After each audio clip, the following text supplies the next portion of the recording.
important military assets that we use as a deterrent for those folks to apparently, I don't know for sure, but apparently fly over, not accidentally, some of those, and the same thing with assets in Alaska, and the same thing with assets in the Midwest. You guys have to help me understand why this baby wasn't taken out long before. And because I am telling you that this ain't the last time. We've saw brief incursions, now we've seen a long incursion. What happens next? I'm sure you guys have modeled that out too. Maybe, I hope. If you haven't, you should. But in the end, either China's a threat or it isn't. And I think it's a huge threat. When this budget comes forth, that Senator Collins and I and the rest of the people on this committee and the rest of the people in the Senate and Congress are going to be working on, I hope this is addressed in some line item, and not only addressed with dollars, but addressed with actions on how these monies will be put to work to make sure that this never happens again. Because quite honestly, and I get it, you guys have a tough job, by the way, and as I said in my opening statement, you guys, the folks who are the military, whether rank and file or the leadership or the salt of the earth, but we really do depend upon you to make the right decision. And I'm not sure I've bought and sold that the right decision was made, but we have another hearing that's in classified session that will take that up further. Senator Collins, do you have other comments? Just a few, Mr. Chairman. First, I would associate myself with everything that you just said and the other members of the committee. I think you hear great frustration and a great deal of concern about the message that has been sent to China. General, as I look through publicly available sources at the flight of this balloon and the bases and sensitive military sites that it passed over, its flight pattern clearly is not accidental. Would you agree with that? Ma'am, I honestly, I do have some thoughts on that will be in the next session. But you're right.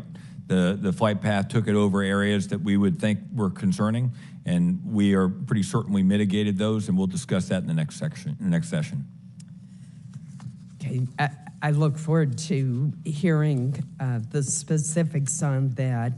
I want to go back to Senator Murkowski's point about Alaska.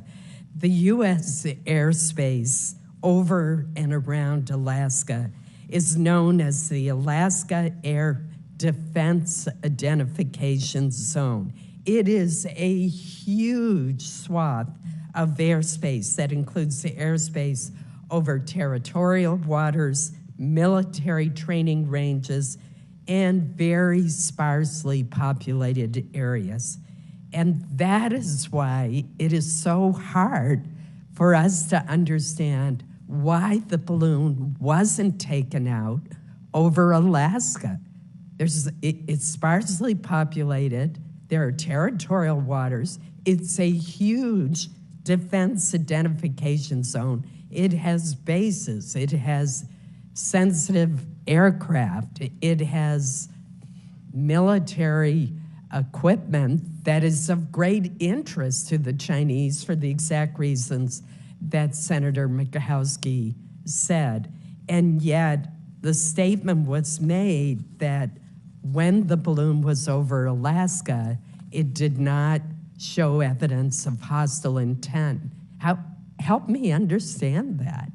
Why was it there? Ma'am, while it was in Alaska, we were characterizing the balloon.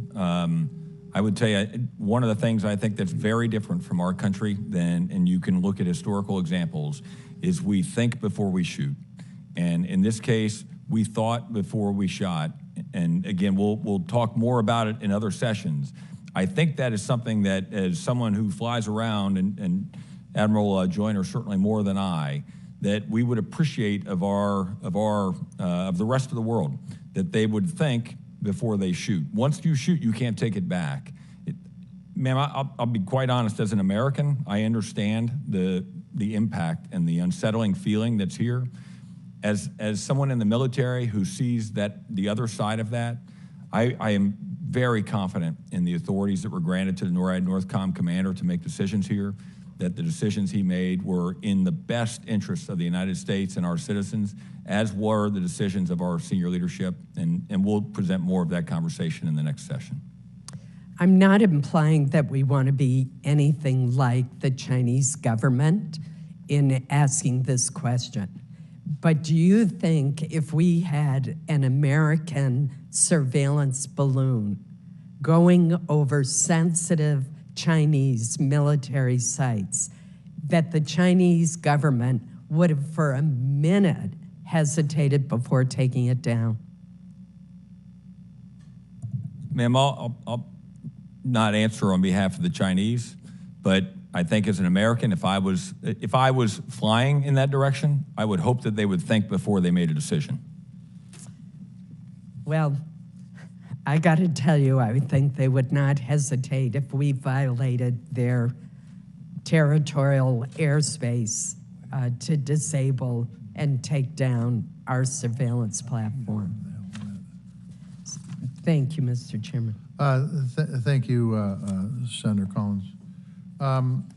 One of the things that was brought up, and then I'm probably going to wrap it up unless you have more, Susan Collins, is that you spoke about communications, Mr. Royal, with China. Could you give me a brief update on where we're at from a communication standpoint with China? Is it totally cut off, or are people still communicating and talking?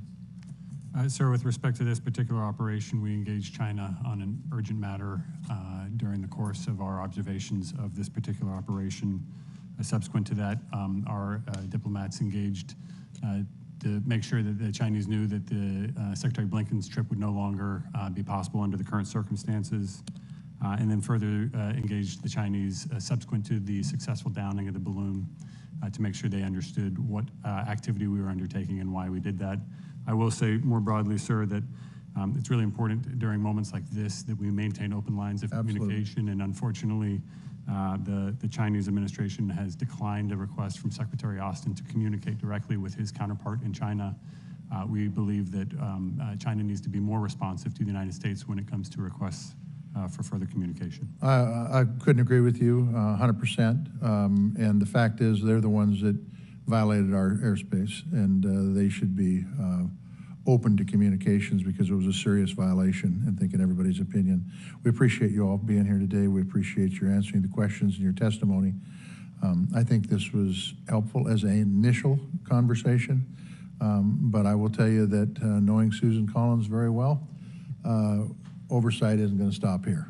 We've got important responsibilities in that vein, and we will continue to do that, whether it's on Chinese threats to our airspace or any other thing that deals with the Department of Defense.